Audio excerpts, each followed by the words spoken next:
right, y'all, welcome to the Scott Horton Show. I am the director of the Libertarian Institute, editorial director of antiwar.com, author of the book Fool's Errand, Time to End the War in Afghanistan, and I've recorded more than 5,000 interviews going back to 2003, all of which are available at scotthorton.org. You can also sign up for the podcast feed. The full archive is also available at youtube.com/Scott Horton Show. All right, you guys, on the line is Danny Sjursen, a former major in the U.S. Army in the Iraq and Afghan surges, wrote Ghost Riders of Baghdad and Patriotic Dissent, and he writes 1 million articles a week, far more than you have time to read, and including, luckily for us, at antiwar.com, where he is a regular contributor as well. Welcome back to the show, my friend. How are you? I'm good. Thanks for having me on. Yeah, man. Lots to talk about. I guess I want to know everything that you know and think about the current situation in Yemen, and actually, more importantly, in Washington, D.C. in regards to Yemen, and what's the future of that war? Well, there's a lot of celebration going on. On the Democratic side, everyone is so thrilled that Trump is gone, especially based on how it ended, without even weighing in on what that all means, right? Like, just leaving that aside, the way everything went down at the Capitol and the sort of heightened and hyper awareness on both sides, what was already going to be like a massive celebration of Trump leaving that was going to have the effect, or was probably going to have the effect, of anything Biden doing being seen through that lens and been, given a +3, that's been heightened even more. So, look, kudos to Biden or any president that comes in making a policy speech, making a first foreign policy speech that says, we're no longer going to support Saudi and United Emirates-led offensive operations in Yemen. But I happen to think that regardless of one's political affiliation, we should probably take a very careful look at what exactly offensive operations means in terms of its definition, and what does the Biden administration actually mean about that, especially when Yemen will prove, if I was a betting man, to be the worst stain, right up there with Iraq, like worst stain on post 9/11 America. So I don't know. I just happen to think we should maybe take a close look at this language and find out what it means. Of course, doing that means that today I was called Blue MAGA on social media, and I think that's instructive, right? I'm not sure what that means. That means that you're a Biden man? Because you're saying let's look critically at his proposal and see whether he really means what he says about doing the right thing? No, they mean the opposite. So I'm Blue MAGA, which I guess means I'm Democrat Trump, like Democrat Make America Great Again. So I'm like a secret Trump supporter in like a blue, wearing blue, sheep's clothing or something. That's what they mean. And I've of course seen this. That's the first time I saw that clever language. But that's the kind of stuff you get when you take a hard look at what Biden's doing. But if you hate Trump, then ignore him. Let's weird? Move on and hold Biden accountable. That's so funny to me. Like, whenever I hear someone say something, the first thing I do is try to put them in a category that I can dismiss. Okay, well, that must be exhausting, and you must never learn anything. You know what I mean? I don't know. Right. Not you. I'm the guy that called you that, right. Of course. Just so we're clear. Anyway, I'm with you. I gotta say, my impression was, I think they more or less mean it. And that by defensive, they mean a lot of Patriots and Iron Domes and Aegis radars and anti-drone tech, that whatever they can try to do. So we're not throwing our friends the Saudis under the bus, but we are going to stop helping them wage this war. And then Kirby said the next day that, intelligence, logistical, and maintenance support has all been canceled. The Horton list, if you ask me, what are they doing? Well, maintenance, logistical, and intelligence thing. All that's canceled as per the president's order. And we're halting arms sales, and Boeing and Raytheon are sad, but they got actually, did you see where Dave DeCamp wrote about this? Where they got at antiwar.com, they got a giant bonus on a bunch of welfare to sell weapons to the Europeans to help make up for it. Like a half order. It's not quite as much as they would have made selling to the Saudis this year, but it's like half as much, kind of as a reward for being patient. Anyway, So it seemed to me like not that they're ending the war, but that they're switching back to the war against Al Qaeda. Maybe they really are going to leave the Houthis alone. Oh, and then they sent this guy, what's his name, Linklater or something. Oh, right, yeah, the kind of like a special envoy, Yeah. over there. Mm-hmm. And apparently, like his job, they said his job was to try to wind this thing down somehow. I don't know. I don't mean to be, Biden bot or anything like that. I'm certainly not. But in context, it seemed like they meant it, that they're changing the policy from one thing to another now, right? No, and I hope so. And I think that what happens sometimes is folks will read, a headline, or they'll assume that something coming from you is just going to be you're a hater all the time. But if anything, throughout the course of the article we're talking about, which I had written at antiwar.com a few days ago, Biden's bolt from Yemen question mark.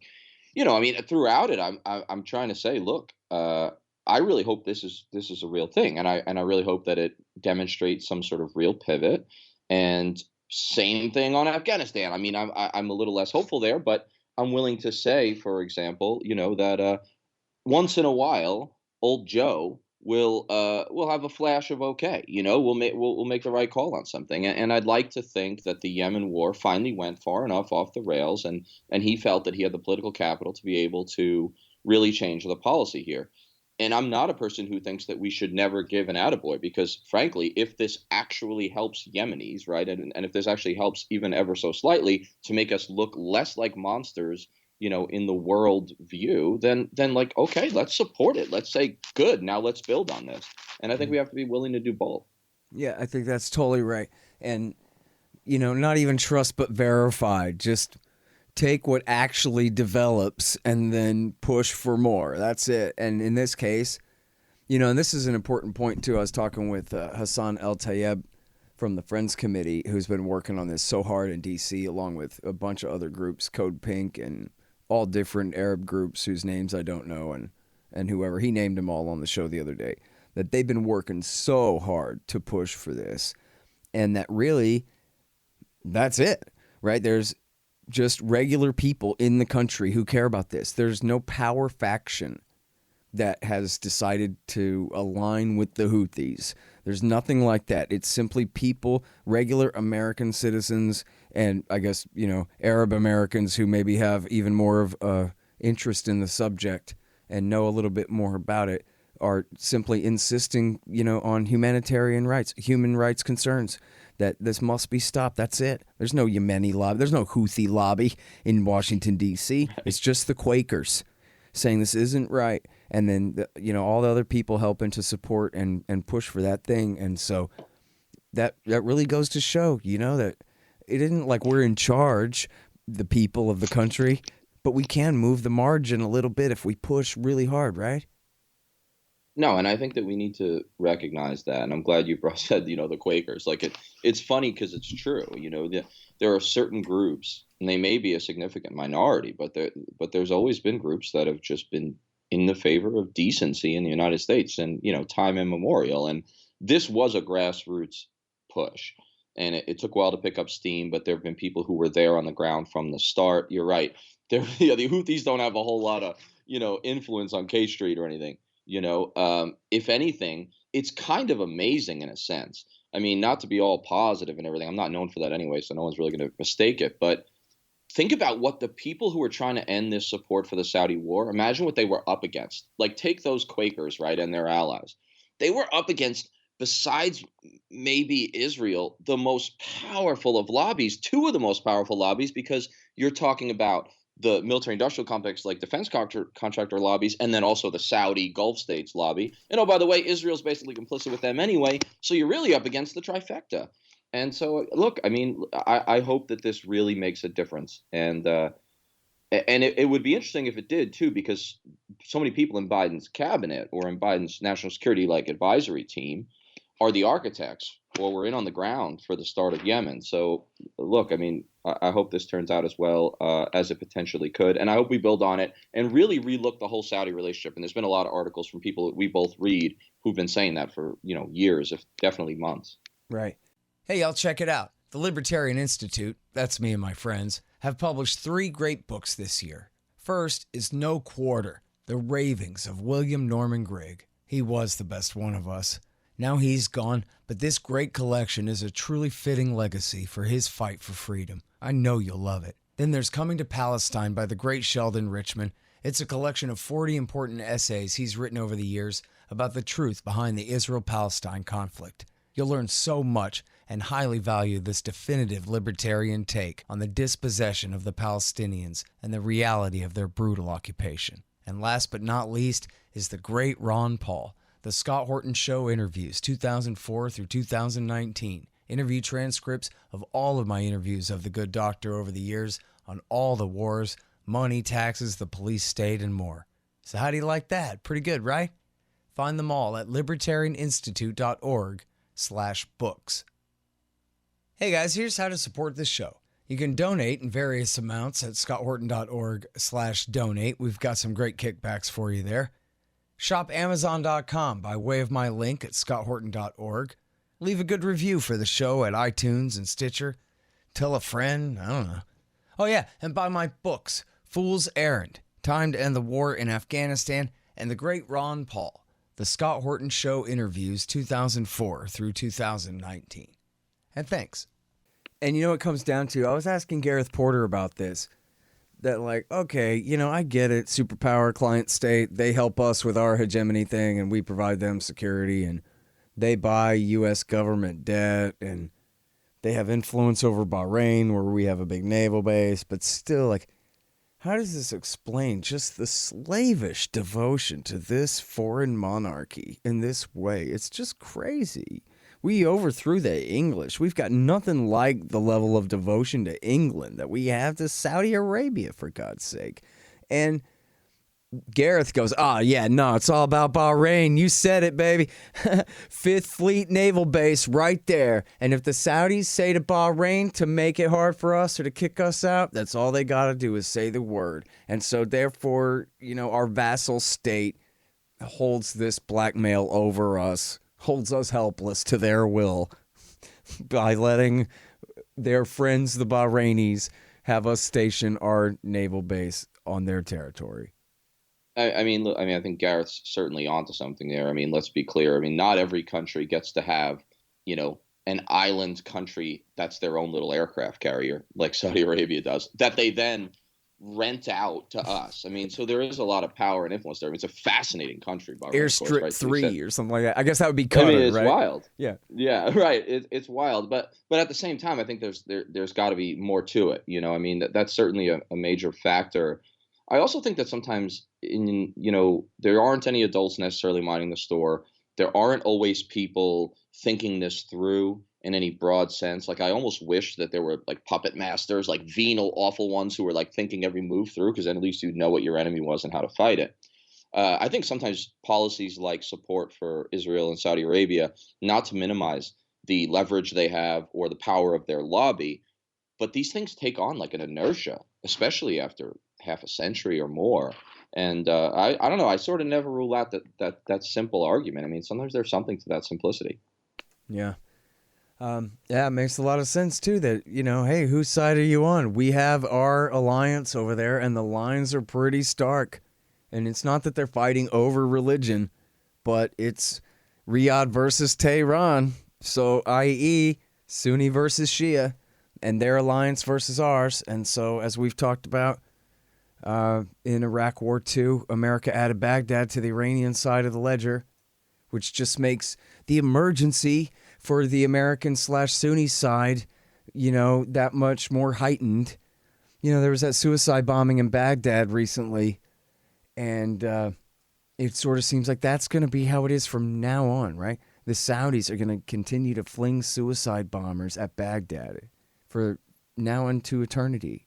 They'll never take that capital city back for the Sunnis, right? They can't. There's no force that they have equivalent to your army and Marine Corps that cleansed that capital city of Sunnis for them and the area around it too, and just solidified this Iraqi Shiistan. They can't undo it without a nuke or something. And so they're just going to keep flinging suicide bombers at it, right? Like, what else are they going to do? It really is remarkable that, and I think this is actually true, that the Iraq War is going to really define our foreign policy. I would say for better or worse, but actually just for worse. I don't know, indefinitely, because what you're describing is absolutely true. To oversimplify, we sort of, changed the calculus. People will say like gave Iraq to Iran. I think that's an oversimplification, but we did take away a Sunni state from the ledger, to the extent that that's a real thing. To the extent that the whole Sunni Shia thing is as simple as that, we took a Sunni state off the ledger, made it a Shia state, and now it seems, like you said, we are going to bang our head against the wall. And so are all our clients and some of our vague enemies trying to undo what can't be undone in Iraq. And I mean, talk about blowback. I mean, sometimes blowback can take this. Is this going to be 30, 40, 50 years that this is going to define our foreign policy? And we're not talking about whether the troops are coming home from Iraq very much right now.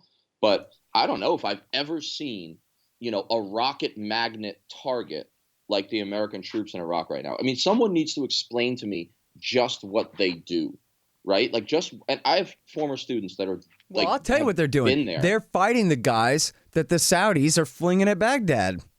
That's right. That's right. My former students have been there and out already more than once. And it makes me, I mean, seriously, not to get all sentimental, it makes me sick. It makes me want to vomit in a trash bin thinking, after I did that immediately upon graduating in 2005, essentially, we're still sending soldiers, officers over there, and they're targets. They're targets for the people that are, like you said, are being flung at them by some of our ostensible allies, if indirectly. Yeah. And this just gets one paragraph in the new book.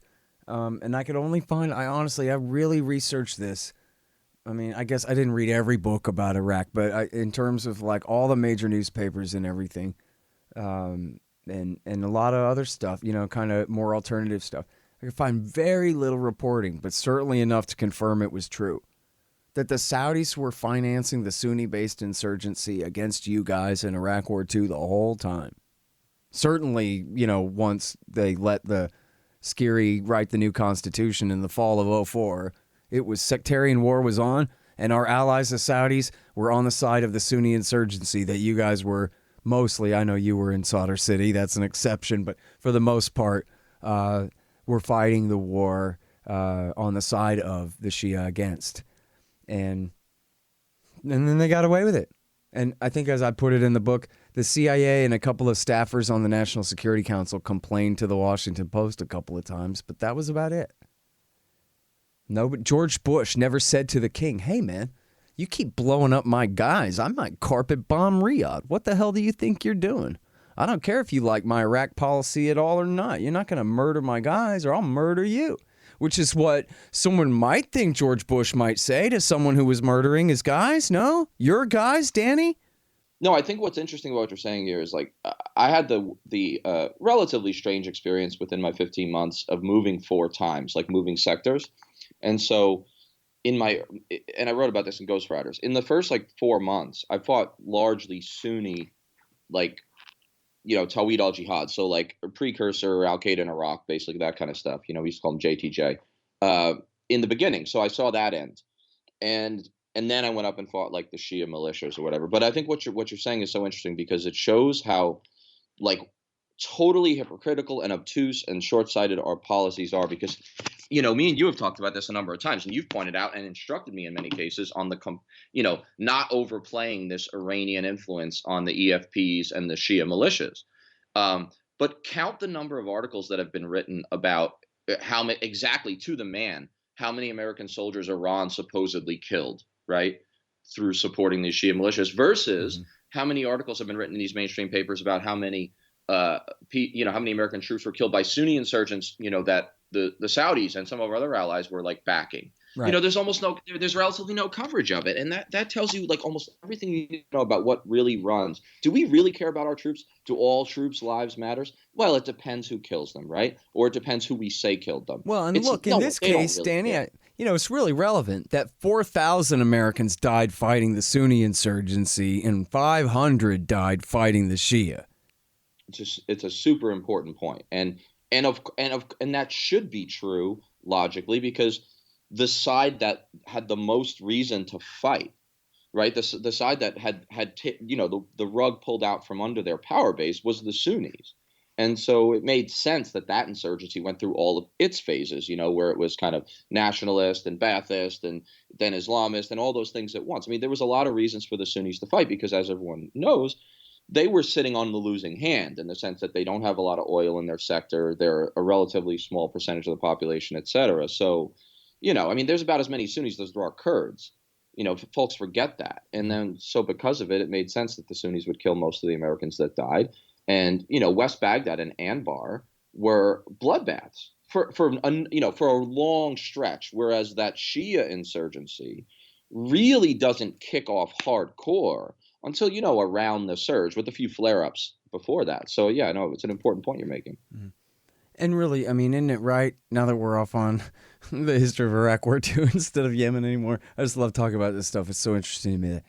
Isn't it really right that Petraeus just picked that fight, right? Like, Sadr wasn't rising up in insurgency against American forces at the beginning of 2007 when they launched the surge. And so Petraeus said, well, we're going to have to clamp down on that. He just said, I'm sending you, Danny, to go and fight this guy and his men. And then they fought back. And it was really, as Gareth says, it was all just a pretense to try to frame up Iran and use it as an excuse for strikes inside Iran to try to start the war, because Petraeus was really working for Cheney.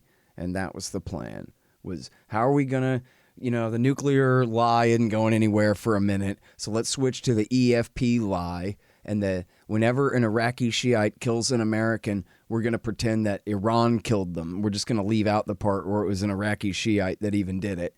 And then we're going to say that, George Bush has to strike IRGC targets inside Iran and all of that. What do you add to that? Or detract from that? No, I mean, I think that, so Petraeus comes in and look, if you're a social scientist, if you're a poli-sci guy, an IR guy like he is, you've got your deductive model that you're going to apply, and you're going to apply it wholesale. There's no like nuance. Like if you're going to do coin the way they say coin needs to be done, you're going to do the whole thing. So that meant like disarming all the militias and picking a fight everywhere and, clamping down and flooding troops into every place where folks are armed, which is everywhere in Iraq, right? Where there was these different militias and stuff everywhere because they were self-defense entities as much as anything else and criminal organizations, all that. So yeah, we flood these areas and in a sense end up picking up or at least hyper escalating an existing fight. America has of course a long term history of creating the enemies it needs or it doesn't need but somehow decides it wants. And Petraeus just took this model, threw it at the wall, saw what stuck. What ended up sticking was a whole lot of enemies. And a lot of troops got killed for it. They declared victory. Nothing changed. And that's what's going to happen in Afghanistan. I mean, it's happened 4 times already. So, mm-hmm. Well, so yeah, let's talk about that. I mean, they haven't made an official announcement yet, I don't think, but they are clearly, leaking all over the place that they're going to cancel the withdrawal deal with the Taliban and stay. What do you think is going to happen after that? I actually do not know. I mean, the short answer is more of the same. They'll make it invisible again. It seems that there's a process that every president, for the most part, has gone through. Because this is the 4th Afghan war president, right, in the United States. I mean, if you start with 01, when we put troops on the ground. Bush is a little bit of an exception, but generally, if someone says that there's endless wars and they've kind of got to stop, they come in, they escalate at first, they sort of stop talking about it and make it invisible. Then they draw down. But then they don't draw down as far as they said they were going to. They hedge and they leave a certain amount and then they hand it off to the next guy having said, I did what I could. And then we go through that process again. What I don't know is what any right-thinking mind, which assumes there are any, right, making these calls, could actually think that the 2,500 troops there can do. Okay, well, we can start bombing again. All right, what's the long-term effect of that? Okay, we can start doing some, McChrystal style assassination raids again. Okay, we can do all that. But even if we add 2,000 more soldiers, which some of these reports and these alarmist, analysts are putting out there, let's get back to where it was before Trump did the evil thing. I do not know what they think those troops or America's, continued effort at this low level can actually do to meaningfully move the needle in Afghanistan in terms of government legitimacy, facts on the ground in any long-term sense. It seems to me that this has to be a domestic political calculus, a domestic move, not really about Afghanistan. But why should that surprise us? We never cared about Afghans in the first place. Whatever they say about women and burqas and all that. Yeah, boy, they quit talking about that. There's plenty of burqas to go around that place now, that's for sure. Yeah, no. So here's the thing of it, man. I know you saw this thing in the Washington Post. I forget if we talked about it or not nowadays. My brain doesn't work as good as before. But where the JSOC is the top tier Special Operations Command, they're flying, as they put it, as the Taliban's Air Force right now. It's the awakening movement. We're separating out the foreign fighter jihadists, which ISIS-K is really just some Pakistanis. But okay, let's pretend they're Saudi suicide bombers or something, okay? Right. And so we're befriending our enemies, the local tribal Sunni insurgency, and we're turning with them against the real bad guys, the ISIS guys. And that's where the war stands right now.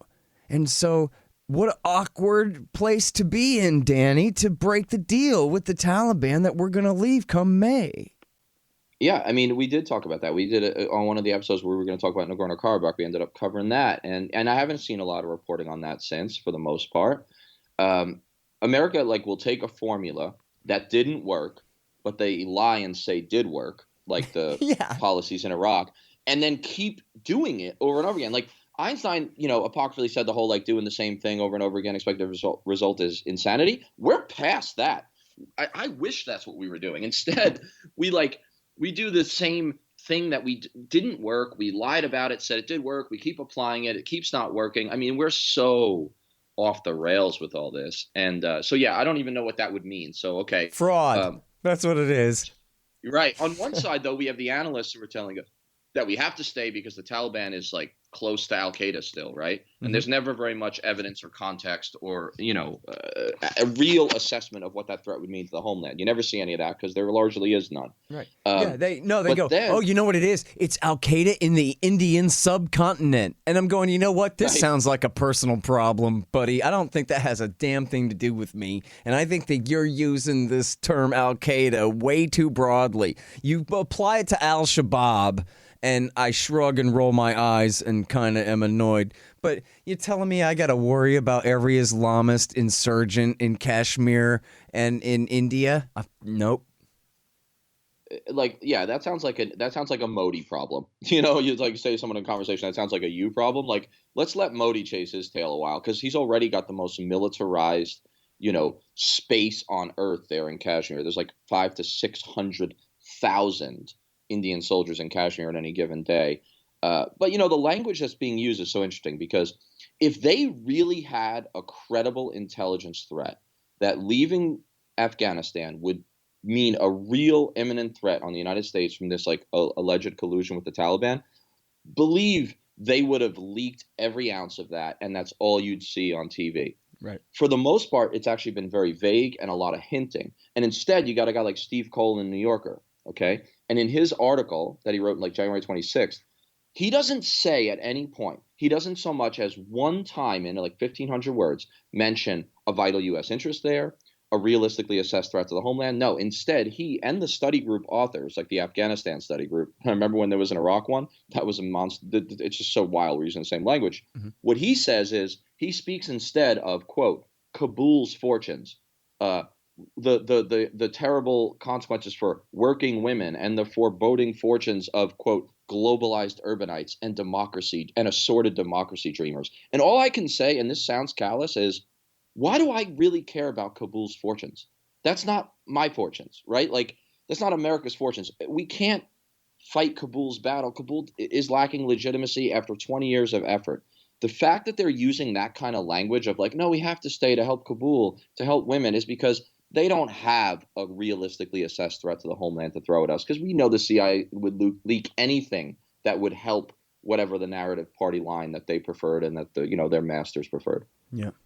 And, again, for the audience, this man was a major in that war in Kandahar, out there fighting, and gave his all to this thing. He wasn't Buttigieg sitting in a tent driving a Humvee around the camp or some kind of thing.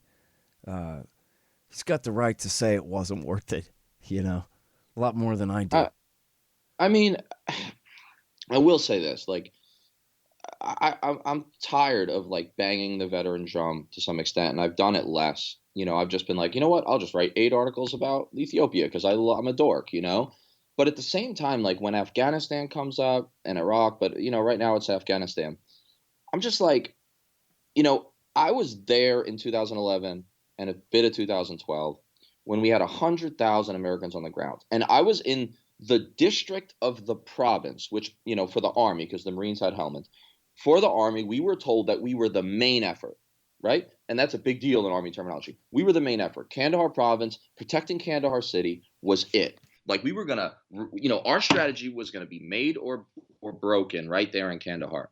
And all I know is that my troops, including myself, well into that year, were sometimes still diving into canals before we left the serpentine of barriers outside our outpost, because we held 0 inches of ground besides our little Alamo, literal sandbagged outpost that I lived on and I independently commanded. Why am I supposed to believe? It's an insult to me. It's an insult to my dead guys, my wounded guys, the ones who killed themselves afterwards, and their families, to try to tell the American people that 2,500 troops is going to make any difference, that another 2,000 is going to make any difference. Because when we did 100,000 and we flooded that joint, we didn't win a thing. I never felt like a winner. I felt like I was barely holding on and treading water at best.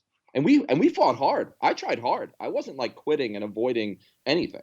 Danny, tell me, I'm sorry, as long as we're on Afghanistan here, let's wrap up with this. Can you tell me what is the strategic significance of the Bagram Air Base, other than, I guess, keeping the Taliban from sacking Kabul? Does it have any other use for the American military or the American people that you could think of? No, not that I can think of. Of course, we know that was what the same base that the Soviets largely used as their main logistics hub. But it's important because we're there. You know what I mean? It's not, to my knowledge, right? It's not like some sort of layover point for other operations. In fact, Afghanistan and like that whole region, we're talking like kind of northeast Afghanistan too, is really just a backwater regionally, in the sense that it's this like landlocked, like vaguely almost Central Asia, not too far from China thing. So one person might look at that and say like, oh, it puts us close to China, but I don't think so. In fact, having Kabul in our possession, having Bagram outside of Kabul in our possession, has only required us to kind of put other bases, like we used to have in Uzbekistan and Kyrgyzstan, which is where I went through Kyrgyzstan like 4 or 5 times. Those satellites are satellites of the Bagram thing. So I don't know that it to be like a layover point to get somewhere else. That's the end of the empire, sort of, I mean, that's the end of the road. And it doesn't influence, operations or logistics further west in, the real Middle East. So no, I think it's important because we're there. So we say it's important. Yeah. All right, you guys, you got to catch up with all of Danny's writings. I do too. I'm behind on a couple of articles here, Danny.